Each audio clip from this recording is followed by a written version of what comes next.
Tu as envie de bâtir une conciergerie à succès? Tu es au bon endroit. Je m'appelle Vanessa Guérin. Chaque semaine, retrouve-moi pour parler conciergerie, location courte durée, entrepreneuriat et même quelques anecdotes. En solo ou accompagné, apprends les meilleures stratégies qui vont te permettre de vivre pleinement de ta conciergerie sans sacrifier ton temps. Bon épisode! Bonjour à tous, c'est l'épisode 51 du podcast La Conciergerie. Aujourd'hui, dans cet épisode, on va parler plus globalement de location courte durée et de comment automatiser, gérer, déléguer, optimiser ces locations courte durée. Je vous en dis un petit peu plus juste après. D'abord, je vais vous donner 2 infos importantes. La première, c'est que je vais refaire un épisode questions-réponses que vous aviez apprécié, c'était l'épisode 49. Vous m'aviez posé vos questions en audio sur le podcast. Pardon, pas sur le podcast, sur l'Instagram La Conciergerie Podcast. J'avais retransmis vos audios et j'avais répondu dans un épisode consacré uniquement à ça, à vos questions. Ça a été beaucoup apprécié, donc je vais refaire un deuxième épisode. C'est le moment de me poser vos questions, du coup en message privé sur Instagram. Je vous rappelle, c'est La Conciergerie Podcast. Et bien sûr, je vous notifierai si votre question sera posée dans l'épisode. Deuxième info, depuis l'épisode 49, j'ai créé une fiche récapitulative, des notes, des outils, des infos importantes qui sont dites dans chaque épisode, parce que vous n'êtes pas forcément avec votre téléphone à la main ou derrière un ordinateur quand vous écoutez le podcast. Donc plus tard, si vous êtes occupé, vous êtes en voiture ou autre, vous pouvez télécharger cette fiche. Je mets le lien dans les notes juste en dessous de l'épisode. Et bien sûr, elle est mise à jour à chaque épisode. Donc gardez-la précieusement, vous aurez tous les outils. Aujourd'hui, dans l'épisode du jour, j'interviewe pour la deuxième fois Nicolas de Automatic BNB qui était intervenu sur un épisode hors série pour nous parler de sous-location professionnelle. Aujourd'hui, il nous parle de comment gérer, optimiser, déléguer ses locations courte durée. Je vous rappelle qu'il fait de la sous-location professionnelle pour ceux qui n'avaient pas écouté l'épisode où il est intervenu et il gère aussi ses propres locations courte durée. Pour un propriétaire particulier, c'est intéressant parce qu'il ne veut pas se créer un second travail. Donc, il explique comment il fait pour optimiser tout ça et surtout automatiser. Et pour une conciergerie, comme le but d'une conciergerie est de grandir et d'avoir plusieurs logements, il va falloir automatiser parce qu'on ne peut pas arriver à 20-30 logements, faire toutes les entrées, faire toutes les sorties, gérer tous les messages voyageurs. Donc, il va falloir trouver des solutions. Nicolas, dans cet épisode, je vous spoil un peu, nous explique qu'il passe 2h à 2h30 par semaine pour gérer ses 20 locations courte durée. Il nous explique comment. Je vous laisse écouter l'épisode. Bonne écoute. Bonjour Nicolas. J'ai envie de dire bienvenue, mais finalement non, puisque c'est la deuxième fois que tu interviens sur le podcast La Conciergerie. Effectivement, tu étais intervenu au tout début des épisodes. C'était l'épisode 16. Tu parlais de sous-location professionnelle. Et aujourd'hui, on va parler d'autre chose parce que tu ne fais pas que ça. Tu as une chaîne YouTube avec plus de 3000 abonnés à l'heure où on enregistre cet épisode. Et tu partages des astuces pour automatiser, pour optimiser son Airbnb. Et d'ailleurs, ça va être le sujet du jour, l'automatisation. Est-ce que pour ceux qui n'ont pas écouté l'autre épisode, l'épisode 16, tu peux te présenter brièvement?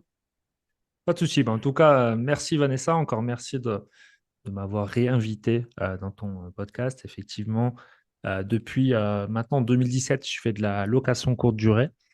Et entre 2017 et aujourd'hui, donc 2023, mon parcours a été diversifié autour de la location courte durée. Et notamment, en 2019, je me suis lancé dans la sous-location professionnelle. Et c'est pourquoi j'étais intervenu dans ton podcast au tout début de ton aventure sur les réseaux. Et c'était avec un grand plaisir que j'étais venu. Et puis là, c'est avec grand plaisir que je reviens. Et puis effectivement, comme je gère de la location courte durée depuis maintenant 2017, comme je viens de le dire, j'ai dû mettre plein de choses en place autour de l'automatisation pour me libérer un maximum de temps. Et puis vous verrez également, on en reparlera, je pense, durant ce podcast, c'est aussi comprendre que l'automatisation permet surtout d'améliorer le parcours de votre voyageur et ne vous fait pas exclusivement gagner du temps. Beaucoup de gens retiennent le fait qu'ils peuvent gagner du temps, ce qui est vrai, mais il faut avoir en tête que ça fait améliorer surtout le parcours de votre voyageur et c'est là-dessus qu'on va pouvoir insister. Et donc aussi, pour que vous compreniez pourquoi je me suis développé à fond dans l'automatisation, c'est que moi, j'ai toujours mon activité professionnelle à côté. Je suis CPE dans un collège. Je garde ce métier parce que je l'adore, tout simplement. Mon parcours, c'est que je suis éducateur spécialisé de base. Et la location courte durée, voilà, c'est devenu un plaisir, j'aime bien, etc. Mais j'aime bien mon activité professionnelle à côté. Et donc, j'ai aucune intention de le quitter. Et voilà, simplement qui je suis au quotidien. Ok, ben moi aussi j'en apprends de nouveau, malgré que tu sois passé sur le podcast déjà. Je savais pas que tu avais une activité de CPE à côté. Et ben c'est génial. Du coup, on va démarrer. Est-ce que tu as toujours automatisé? Est-ce que tu n'avais pas eu le choix en fait? Pourquoi tu as automatisé? Alors au début, j'ai automatisé le minimum syndical, hein. Donc déjà, oublions pas qu'en 2017, ça reste l'Antiquité, hein. Pour la location courte durée, il n'y avait pas tous les systèmes qui existent aujourd'hui en 2023, même si 2017, ça reste récent. Donc j'avais automatisé le minimum. Donc à l'époque, on synchronisait avec des calendriers au format ICAL, hein. Donc juste pour que vous ayez en tête, en ICAL, ça veut dire que c'est pas en instantané. J'envoyais certains messages automatiquement. Et puis, je prévenais automatiquement les dames de ménage pour qu'elles puissent faire le ménage. Voilà ce que je mettais en place. Mais entre-temps, évidemment, j'ai automatisé d'autres choses, comme l'envoi du livret d'accueil, comme le fait de pouvoir vendre des upsells, donc des options, donc des arrivées anticipées, des départs tardifs. J'ai mis également en place l'envoi des factures automatisées, l'envoi des contrats automatisés. Enfin, donc, entre-temps, j'ai quand même beaucoup développé les choses parce que, bah, évidemment aussi, qu'entre 2017 et aujourd'hui, les besoins des gens ont évolué, comme je vous l'ai dit tout à l'heure. La location courte durée et surtout son automatisation, ça nous fait gagner certes beaucoup de temps, mais ça permet aussi d'améliorer le parcours du voyageur. Donc en fait, moi je me suis dit à un moment donné, bon, d'une part j'ai mon activité professionnelle à côté, mes locations courte durée sont à plus de 2 heures de chez moi maintenant, même si ce n'était pas le cas au début en 2017, parce qu'entre-temps j'ai eu une mutation professionnelle, mais il fallait que enfin, je trouve du temps. Donc pour ça, j'ai automatisé. Et puis après, j'ai compris qu'effectivement, ça pouvait améliorer le parcours du voyageur. Et donc de ce fait-là, j'ai automatisé tout ce dont avaient besoin les voyageurs. Et je me suis surtout mis en adéquation avec le temps. C'est-à-dire maintenant, j'ai aussi des serrures connectées, des boîtes à clés connectées, alors qu'en 2017, c'était très obsolète ce côté-là. Donc voilà, tout ce que j'ai mis en place. Donc d'une part, par la force des choses, parce que ben, j'avais mon activité professionnelle à côté, et aussi parce que ben, si on veut rester dans le marché, il faut que la qualité de nos logements soit bah, très, très, très bonne. Et pour ça, bah, ça passe par un très bon parcours voyageur, c'est-à-dire des gens qui sont satisfaits par votre appartement, mais pas que, par l'ensemble de l'expérience qu'ils vont vivre. Et l'expérience c'est aussi par ben, tout ce que j'évoque, c'est-à-dire l'envoi des contrats, des factures, pouvoir entrer quand ils le souhaitent, avoir cette sensation de liberté lorsqu'ils rentrent dans le logement, etc., etc. Et c'est tout ça que j'ai automatisé pour avoir des meilleurs commentaires, plus de réservations que mes concurrents et donc avoir une meilleure rentabilité. Ok. Tu as fait sans automatisation aussi Au au tout début, départ? alors au tout début, mais ça n'a pas duré bien longtemps, ça a duré qu'un mois, donc c'est pour ça que j'en parle pas trop. Mais c'est vrai que donc moi j'ai commencé en septembre 2017. Tout le mois de septembre 2017, j'ai pas fait d'automatisation. Et donc, bon, j'avais qu'un seul logement à ce moment-là. Mais j'ai bien vu que c'était chronophage entre le fait de prévenir la dame de ménage qu'il y a un ménage à faire, de synchroniser les calendriers, de répondre aux questions surtout des voyageurs, etc., etc. Au début, je faisais même une remise de clé physique. En tout cas, c'était madame de ménage qui le faisait. Donc voilà, on était vraiment sur quelque chose de très, très différent de ce que je fais aujourd'hui, mais ça n'a pas duré bien longtemps. J'ai vite arrêté ça parce que je me suis dit, en train de me créer un deuxième job, je deviens esclave de ma location courte durée alors que j'ai à peine de commencer l'activité et ça ne peut pas durer dans le temps. Donc c'est pour ça que dès le premier mois, je me suis mis à réfléchir et donc depuis 2017 à aujourd'hui, je réfléchis constamment à qu'est-ce que je peux automatiser, d'une part pour gagner du temps et d'autre part pour améliorer l'expérience de mon voyageur. Je vois. Est-ce que tu sais combien de temps par semaine tu peux économiser en temps ou t'as déjà fait le calcul? Bah, aujourd'hui, mes 20 appartements que j'ai en location courte durée, donc il y a pour rappel, il y a des apparts qui m'appartiennent et des apparts que j'ai en sous-location professionnelle, hein. Donc sur les 20, j'en ai 8 qui m'appartiennent et le reste, ce sont des sous-locations professionnelles pour être honnête dans ce que j'ai à vous dire. Donc bah, c'est simple, je mets à peu près entre 2 heures et 2 heures et demie de gestion par semaine pour ces 20 logements, dans le sens où en fait, moi j'ai ma petite routine tous les jours. Je me connecte sur mon calendrier, je regarde les taux de remplissage, je regarde les données comme le RevPAR et je regarde également mon chiffre d'affaires. Si je vois qu'il y a des actions à entreprendre, ben, je les évoque avec mes équipes, mais je ne suis jamais dans l'urgence. Après, il y a toujours des petits problèmes à gérer, je ne vais pas vous mentir, mais honnêtement, ouais, aujourd'hui, je mets à peu près 2 heures, 2 heures et demie par semaine à gérer mes 20 logements. parce que tout est automatisé, quoi. Et tout ça sans conciergerie, c'est ça? Et tout ça, effectivement, sans conciergerie. On va dire que j'ai créé ma propre conciergerie, j'ai créé mes propres équipes. Donc moi, j'ai des prestataires de ménage qui, donc je ne le cache pas, je suis dans trois villes, à Dole, à Dijon et à Bourg-en-Bresse. Donc j'ai des prestataires de ménage dans ces trois villes. J'ai une équipe, enfin une personne dans chaque ville qui s'occupe de la maintenance. J'ai délégué le linge auprès des listes, donc la blanchisserie professionnelle. J'ai automatisé les tarifications dynamiques. Après, j'ai automatisé tout le reste avec le logiciel Superhot. Donc non, en fait, j'ai créé, on va dire, ma propre conciergerie.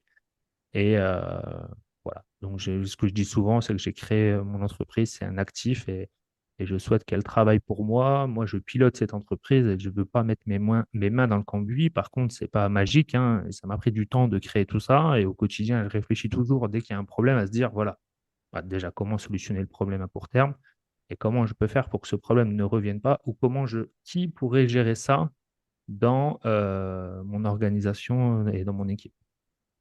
Mmh. Et sur le podcast, la conciergerie, les auditeurs sont beaucoup des conciergeries et du coup, est-ce que c'est faisable par tout le monde, les automatisations, ou là, ça s'adresse uniquement aux particuliers qui veut louer ses biens? Non, justement, encore plus si on est une conciergerie, c'est encore plus important. Il faut s'imaginer que je pourrais être une conciergerie avec 20 biens en gestion, en fait, sauf que là, c'est mes propres biens ou des biens en sous-location.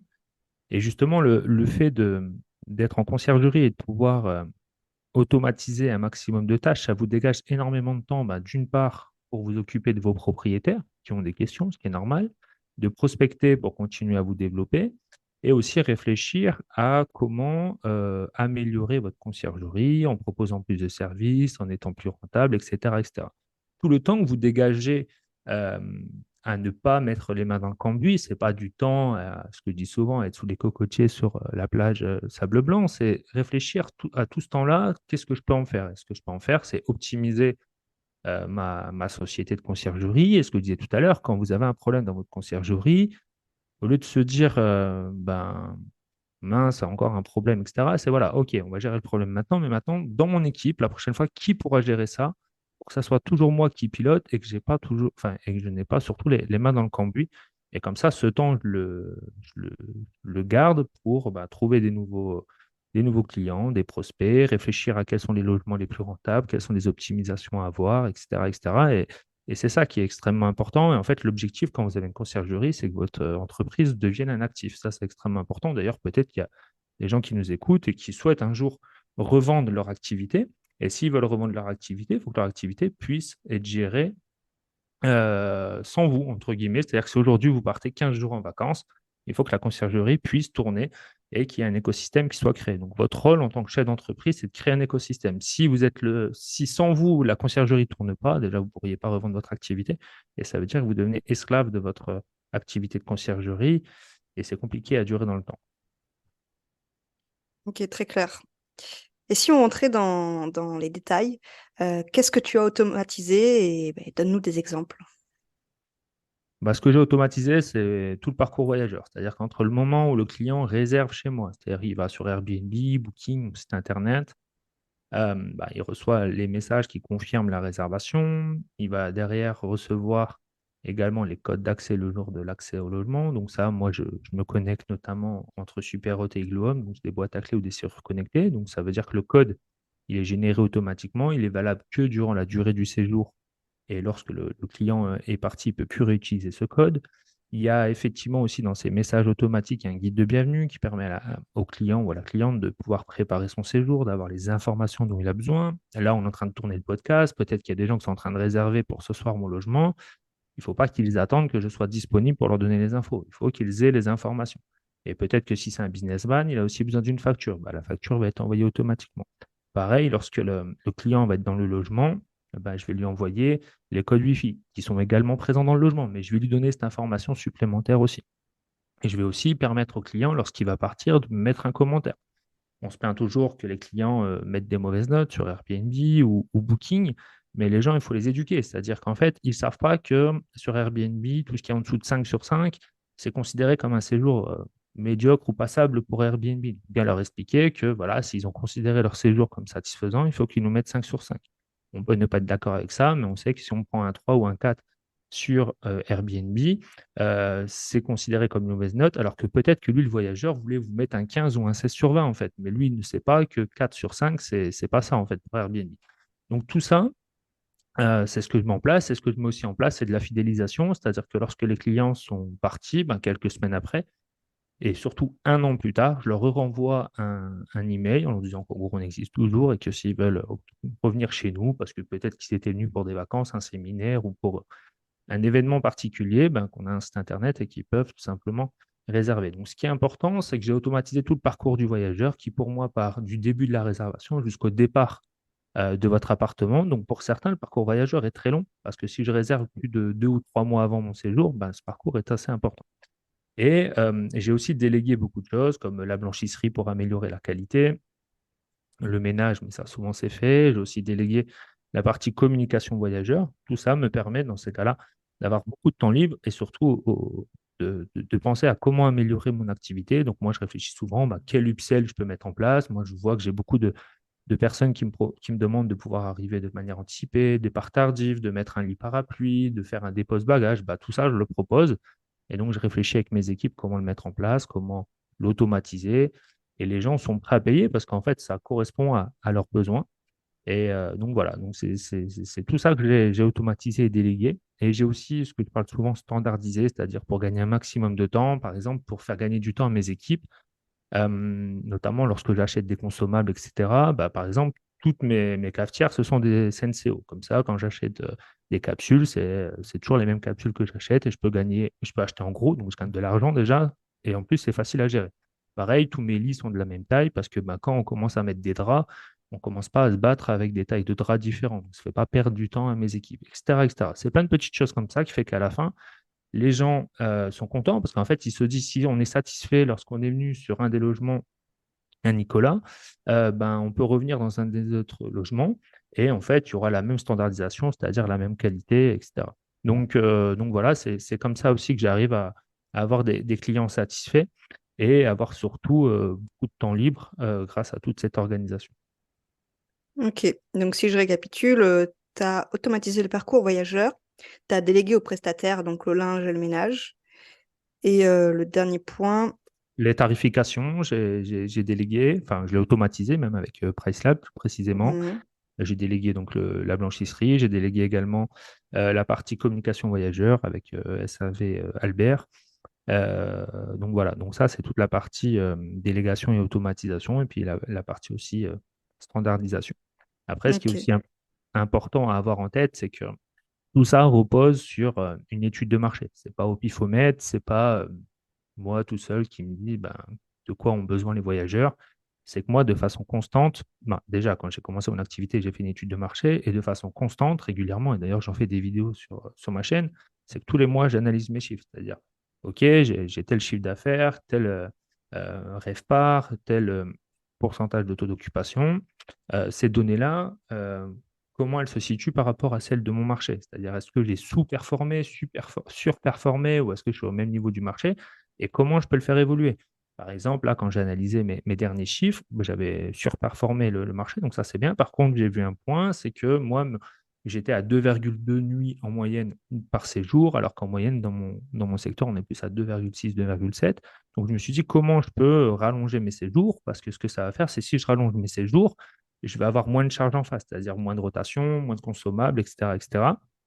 Donc, c'est aussi tout ça que je réfléchis. Donc, pour ça, bah, je me suis dit, bah, je vais peut-être mettre des petites promos à la semaine. Et c'est pas un matin, je me suis dit, tiens, je vais mettre des petites promos. C'est parce que j'ai analysé les chiffres que j'ai mis des actions en place. Et constamment, donc tous les mois, en fait, je fais cette analyse-là pour savoir comment je fais évoluer les choses. Ça me permet, moi, toujours d'être au plus proche de mon marché et de toujours répondre aux besoins des voyageurs tout en recherchant la qualité dans mes séjours, dans mes voyages, enfin, pour l'expérience voyageur et surtout bah, la rentabilité aussi. Et comment tu analyses ces chiffres, comment tu trouves, les chiffres des concurrents? Eh ben, tout simplement, moi, déjà avec Superhot, quand on va dans l'onglet Analytics, on a toutes les données. Donc, moi, je regarde trois données importantes, comme je l'ai dit. Donc, le prix moyen à la nuitée, qui s'appelle le RevPAR, en tout cas dans Superhot, le chiffre d'affaires et le taux d'occupation. Et après, en face, je vais soit sur RDNA, soit sur Pricelabs. Et alors, sur PriceLab, je vais aller dans le Market Dashboard qui nous permet d'avoir un maximum d'informations ou dans RDNA. En plus, avec la nouvelle interface, on peut récupérer encore plus facilement les informations qu'avant, mais même auparavant, c'est ce que je faisais. Donc, j'avais le marché de Dijon, Dole et Bourg-en-Bresse. Et donc, je vais simplement vérifier le chiffre d'affaires ce que je dis toujours du 90 percentile. J'essaie toujours de me comparer au meilleur. Donc, pour ceux qui connaissent RDNA, on peut mettre des percentiles, 25, 50, 75 ou 90. Et moi, je compare mes chiffres par rapport aux 90 percentiles, donc en gros aux 10% meilleurs. Alors, pour me comparer, je prends typiquement les mêmes logements que moi, c'est-à-dire moi, c'est des T2, T3, appartements qui sont situés dans tel ou tel secteur. Et donc, je me compare à ça et puis je me compare aux meilleurs. Donc, après, je vais analyser mes chiffres par rapport, mais comparer simplement mon chiffre d'affaires au chiffre d'affaires que me donne RDNA, mon taux d'occupation par rapport à ce que donne RDNA et mon prix moyen à la nuitée par rapport à ce que me donne RDNA. Une fois que j'ai toutes ces données, je sais déjà si j'ai été dans le marché, moins bon, meilleur. Et après, j'essaie de réfléchir à des actions à mettre en place pour m'améliorer. Et ça évite d'être dans des situations comme je vois souvent sur Facebook ou sur d'autres réseaux sociaux.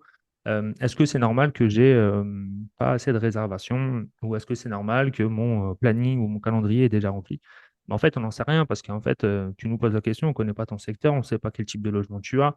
Euh, on ne sait pas tout ça, donc tous les gens qui vont répondre en fait à ce commentaire vont être à côté de la plaque, ils vont être au ressenti, à l'émotionnel, alors que la réalité, moi ce que je dis toujours, c'est que tout ce qui se mesure s'améliore, donc il faut pouvoir mesurer en permanence. Aujourd'hui, en 2023, on a des outils comme RDNA, PriceLab que j'ai cité, il y en a plein d'autres qui permettent d'avoir ces données-là.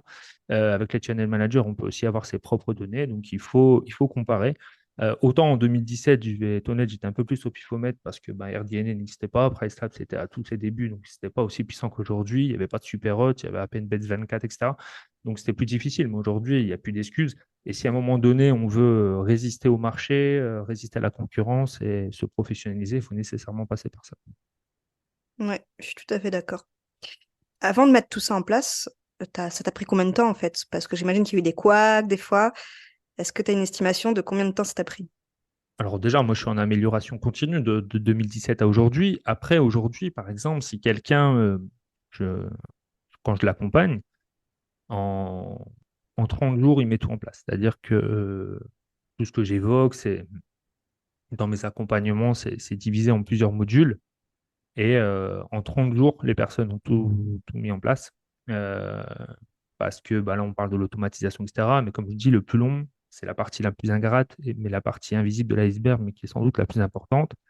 C'est la partie études de marché et réglementation dans votre secteur. Donc, ça, on prend beaucoup de temps là-dessus. Parce qu'une fois que ce travail-là est bien fait, derrière, tout coule de sens. Si vous commencez à vouloir créer des annonces, optimiser des annonces, etc., sans comprendre quelle est la clientèle cible qui va venir chez vous, qu'est-ce que recherchent vos voyageurs, etc., c'est une perte de temps. Donc en tout cas, aujourd'hui, quelqu'un que j'accompagnerai, ou même moi, voilà, il faut à peu près 30 jours pour à la fois le mettre en place et comprendre ce qui est mis en place, parce que l'objectif, c'est qu'après, les gens soient autonomes. Mais moi, je suis dans une évolution continue. C'est-à-dire, moi, j'ai appris tout ça de 2017 à aujourd'hui, et encore aujourd'hui, j'apprends encore beaucoup de choses parce que la location courte durée évolue à une vitesse folle, quoi. C'est vrai, ouais. Et du coup, tu disais que tu mettais 2 heures, 2h30 de gestion par semaine. Mais tu fais quoi du coup concrètement pendant ces 2 heures, 2h30? Concrètement, moi, le matin, parce que moi, je suis plutôt matinal, je me connecte sur Superhot, je regarde les réservations qu'il y a eu dans la journée, enfin, qui vont avoir lieu dans la journée.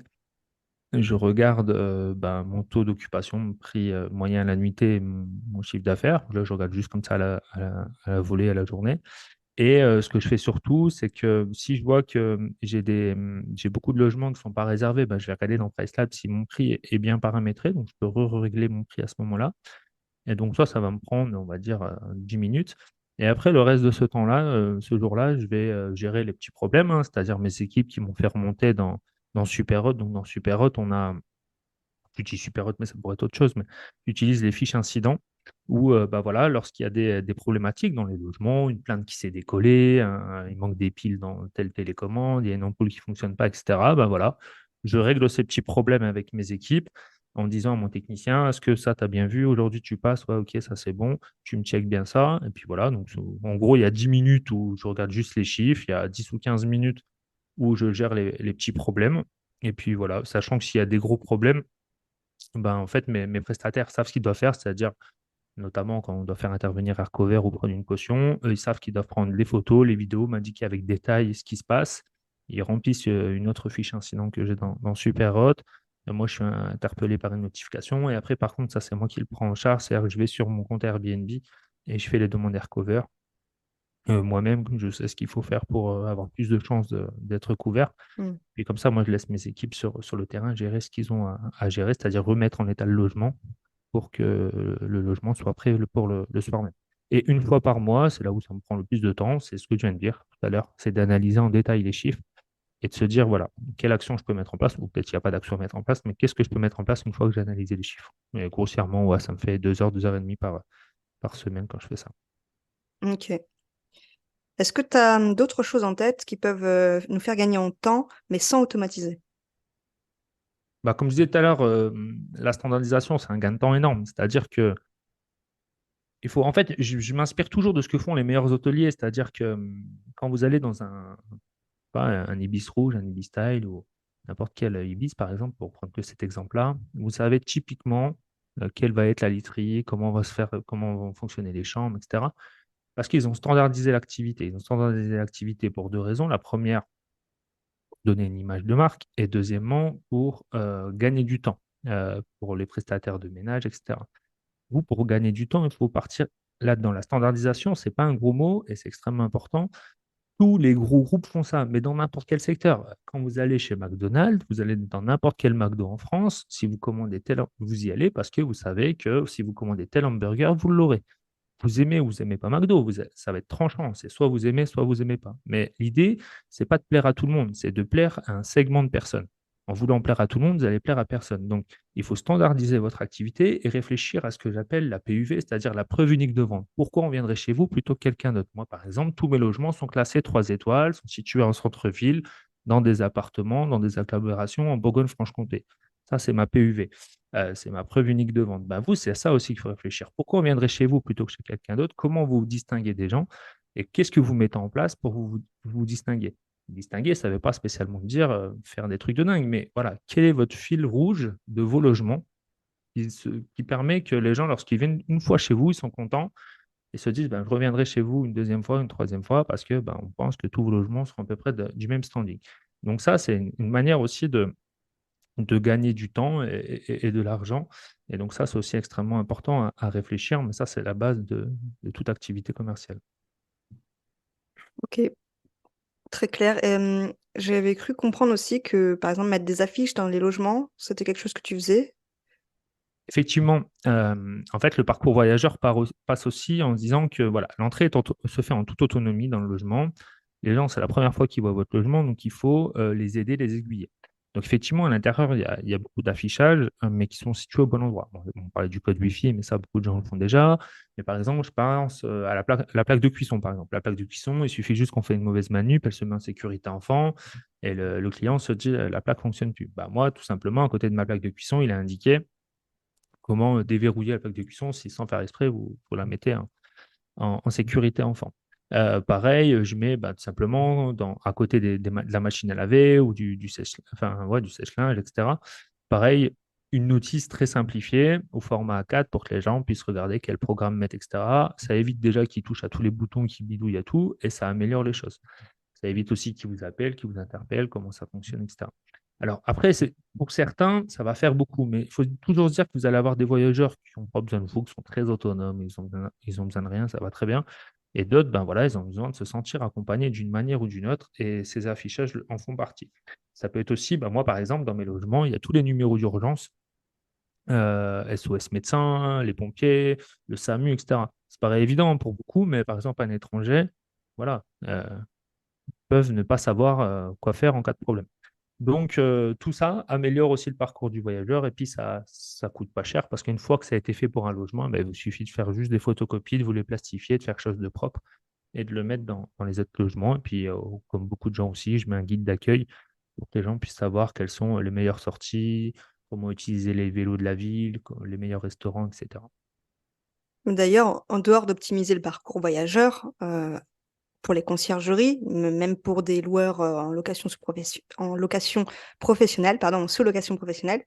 C'est un gain de temps. Parce qu'il faut choisir si on veut répondre à toute heure aux messages des voyageurs parce qu'il ne sait pas faire marcher la plaque de cuisson, ou si, au contraire, on optimise dès le départ. Ça nous prend plus de temps dès le départ, mais on ne sera pas embêté pendant des mois, voire des années.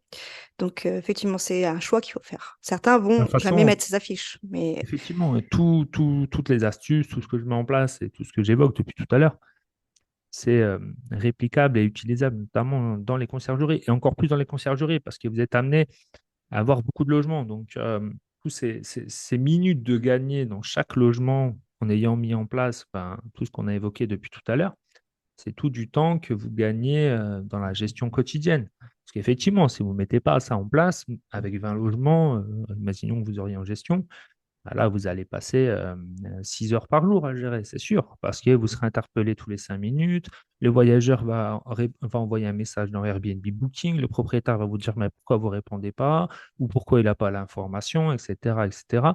Donc, tout ça, cette perte de temps que vous pouvez avoir au début à tout mettre en place, c'est un gain de temps énorme qui est démultiplié de façon exponentielle derrière. mmh, c'est ça. D'ailleurs, tu nous parles de toutes ces automatisations dans ton programme de formation. Est-ce que tu peux nous en parler un peu plus? Donc oui, effectivement, moi j'ai un programme de formation, donc un programme d'accompagnement plus précisément, où en fait qui est composé en 9 modules, qui permet de retracer ce qu'on a évoqué depuis tout à l'heure, c'est-à-dire à la fois parler de la réglementation, de la fiscalité, faire une étude de marché, apprendre à optimiser ses annonces sur Airbnb, Booking, automatiser l'ensemble de sa location courte durée, automatiser les tarifs, déléguer, savoir déléguer, parce que déléguer le ménage ou déléguer la blanchisserie, c'est bien, mais savoir déléguer, c'est mieux. C'est-à-dire, par exemple, là, je vous prends un exemple simple dans la délégation. Pour le ménage, c'est de dire, moi par exemple, j'utilise dans Superhot une checklist ménage, c'est-à-dire de dire à madame de ménage concrètement quels sont les 10 points indispensables à checker lorsque vous faites le ménage. Je mets également les photos à disposition de la manière dont je veux que le logement soit fait. Enfin, bref, tout ça, c'est des petits détails qui permettent, c'est ça, apprendre à déléguer. Parce que faire le ménage, quand on dit faire le ménage, tout le monde a une définition différente. Donc ça, c'était un exemple dans la partie délégation, mais ça peut être aussi sur d'autres points à déléguer. Après, la partie standardisée, aussi comment sécuriser le séjour du voyageur. Donc, on parlait du guide d'accueil, savoir répondre aussi au voyageur lorsqu'il est mécontent, etc., etc. Donc, tout ça, c'est ce qu'on évoque effectivement dans mon accompagnement que j'ai appelé MBA, donc maîtriser son business Airbnb. Et j'insiste sur le fait que c'est un accompagnement dans le sens où il y a toutes ces parties-là que j'ai évoquées dans les modules qui sont au format vidéo, mais ce qui est surtout important derrière, c'est que nous, il y a un coaching de groupe tous les 15 jours. Quand je dis nous, c'est mes membres et moi. Il n'y a que moi qui fait les coachings, hein. Il n'y a pas de personne intermédiaire. Donc, tous les 15 jours, il y a un coaching de groupe pour faire de l'analyse de marché avec les personnes, pour répondre aux questions en détail, etc. Et les gens, ils ont aussi accès à mon WhatsApp perso. Donc, tous les jours, je réponds tout simplement aux sollicitations de mes élèves. Parce que évidemment, la partie vidéo va permettre évidemment de dégrossir un maximum de choses, d'évoquer enfin, pas les généralités, mais en tout cas ce dont tout le monde a besoin de savoir pour faire correctement les choses. Et puis après, en fonction, si vous êtes une conciergerie avec 3 biens ou 20 biens, si vous êtes en sous-location, si vous êtes propriétaire d'un bien, etc., et dans les coachings de groupe et dans le fait d'avoir mon accès à mon WhatsApp perso, là, je réponds évidemment de façon très personnalisée en fonction des besoins de chacun. Et comme je vous disais tout à l'heure, si vous mettez en place tout ce qui est dans l'accompagnement, en 30 jours, vous avez les premiers fruits de votre travail en termes de rentabilité et de temps gagné. Alors, je le dis souvent, hein, moi, je ne suis pas un vendeur de rêve, je ne vais pas vous dire qu'en 48 heures, tout sera solutionné. Et je ne veux pas vous dire non plus que c'est une méthode miracle, il y a toujours un passage à l'action à faire. On a évoqué depuis tout à l'heure qu'il faut mettre tout ça en place en amont. Et il y a des choses un peu plus ingrates comme l'étude de marché, etc. Mais c'est indispensable pour derrière réussir et faire partie des meilleurs loueurs de votre ville. Et quand je dis loueurs, voilà, ça peut être aussi les meilleures conciergeries de votre ville. Parce qu'évidemment, si vous apportez du chiffre d'affaires à vos propriétaires, ils sont contents, ils restent avec vous, vous commencez à avoir une bonne renommée dans la ville, d'autres personnes viennent vous voir, etc. Donc tout est lié et c'est donc important de voir tout ça. Donc tout ça, c'est autour de 9 modules et puis d'un accompagnement personnalisé comme j'ai évoqué.